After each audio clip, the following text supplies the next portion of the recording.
Driving ലൈസൻസിലെ 4 black point ഒഴിവാക്കാനുള്ള campaigning അതിൽ participate ചെയ്ത സർട്ടിഫിക്കറ്റ് ഇട്ടപ്പോൾ കുറെ ആൾക്കാർ മെസ്സേജ് ചെയ്ത് എങ്ങനെ ചെയ്യാന്നുള്ളത് വളരെ സിമ്പിൾ ആണ്. ഞാൻ ആ രജിസ്റ്റർ ചെയ്ത പ്രോസസ്സ് ഞങ്ങൾക്ക് കാണിച്ചു തരാം. വളരെ സിമ്പിൾ ആണ്, നിങ്ങൾക്ക് തന്നെ ചെയ്യാവുന്നതേ ഉള്ളൂ.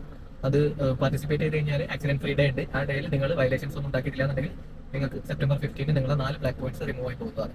വെബ്സൈറ്റിലേക്ക് ലിങ്ക് വഴി ജോയിൻ ചെയ്താൽ ഇതുപോലെ ഇന്റർഫേസ് വരും. റൈറ്റ് സൈഡിൽ കോർണറിൽ ഇംഗ്ലീഷിലേക്ക് മാറ്റാനുള്ള ഓപ്ഷൻ ഉണ്ടാവും. അതിൽ UAE പാസ് വെച്ച് ലോഗിൻ ചെയ്യുക. വെരിഫിക്കേഷൻ കംപ്ലീറ്റ് ആയി കഴിഞ്ഞാൽ തൊട്ടടുത്ത ഇന്റർഫേസിലേക്ക് പോകും. അതിൽ നിങ്ങളുടെ പേരുണ്ടാവും.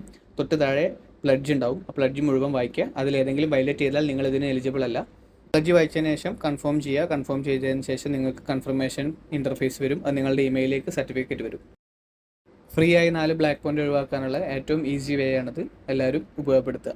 പ്രത്യേകിച്ച് ഒരു കാര്യം പറയാൻ വെച്ച് കഴിഞ്ഞാൽ വണ്ടിയുടെ പേരിലായിരിക്കും എപ്പോഴും ബ്ലാക്ക് പോയിന്റ് ഉണ്ടാവുക ഇൻ കേസ് ഫൈൻ അടിച്ചു കഴിഞ്ഞ് കഴിഞ്ഞാൽ. അപ്പോൾ നിങ്ങൾ എന്ത് ചെയ്യുക, നിങ്ങൾ MOയോ അല്ലെങ്കിൽ തമ്മോ ഉപയോഗിച്ചിട്ട് രജിസ്റ്റർ ബ്ലാക്ക് പോയിന്റ് എന്നുള്ള ഓപ്ഷനിൽ പോയിട്ട് നിങ്ങൾ ബ്ലാക്ക് പോയിന്റ് നമ്പർ പ്ലേറ്റിൽ നിന്നും ഡ്രൈവിംഗ് ലൈസൻസിലേക്ക് ട്രാൻസ്ഫർ ചെയ്യാം. ഫൈന് പിന്നീട് എപ്പോഴെങ്കിലും അടച്ചാൽ മതി. ഇത് നോട്ട് ചെയ്ത് വെക്കുക. എന്നിട്ട് നിങ്ങൾ ക്യാമ്പയിനിൽ പങ്കെടുത്ത് കഴിഞ്ഞാൽ ബ്ലാക്ക് പോയിന്റ് പോകും. അല്ലെങ്കിൽ ടെക്നിക്കൽ എറർ ആയിട്ട് ചിലപ്പോൾ ആ ഫൈല് ലോക്കായിട്ട് കാണിക്കും. അപ്പോൾ അത് പ്രത്യേകം ശ്രദ്ധിക്കും.